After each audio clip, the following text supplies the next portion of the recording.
Hello बच्चों, let us see the question. Assertion is two bodies at a different temperature if both in thermal contact do not necessary to settle to the mean temperature. Okay, and the reason is the two bodies have made different thermal capacities. Different thermal capacities. Let us see the solution. Okay, let me clarify the mean temperature when thermal two bodies. Assume T1 and T2 temperature for different bodies. अब ये जो mean temperature है वो कब possible हो सकता है? Mean temperature is T1 plus T2 upon 2. It is possible when the mass of the body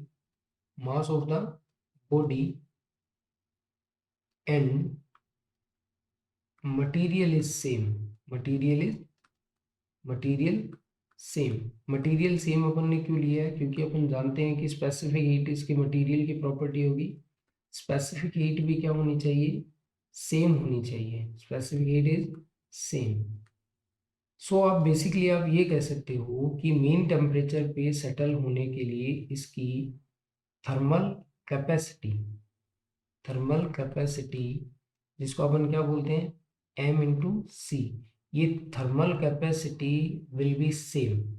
mean temperature पे सेटल होने के लिए इसका जो ये M/C the thermal capacity should be same.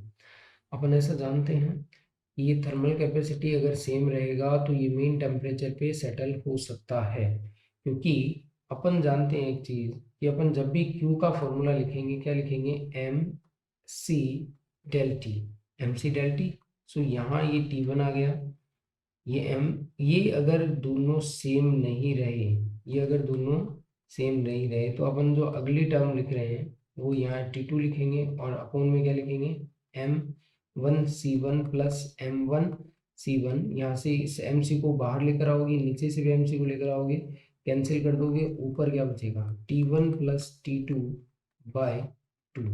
तो अपने को यहाँ एक बात क्लियरिफाई हो गई है कि अगर ये मेन टेम्परेचर पे सेटल होंगे तो इसके लिए इनकी थर्मल कैपेसिटी क्या होनी चाहिए? सेम होनी चाहिए. अब देखिए स्टेटमेंट को पढ़ते हैं अपन. फर्स्ट वाला स्टेटमेंट क्या कहता है? Two bodies at different temperature, okay, if both in thermal contact, okay, do not necessary to settle the mean temperature. बिल्कुल सही बात है भाई, बिल्कुल ट्रू है. मीन टेम्परेचर पे सेटल होने की केवल और केवल एक ही कंडीशन है. वो कौन सी है? थर्मल कैपेसिटी क्या होनी चाहिए?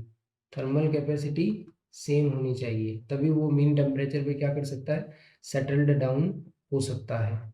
एंड द रीजन क्या है? टू बॉडीज में हैव डिफरेंट थर्मल कैपेसिटीज. बिल्कुल सही बात है. तो रीजन भी ठीक है और ये एक्सप्लेनेशन भी क्या है? ठीक है. दोनों क्या है? सही है. और ये रीजन क्या कर रहा है? अपने आप में सही तरीके से इस एजर्शन को क्या कर रहा है? एक्सप्लेन कर रहा है. जो final answer is a. Option. Thank you. Best of luck.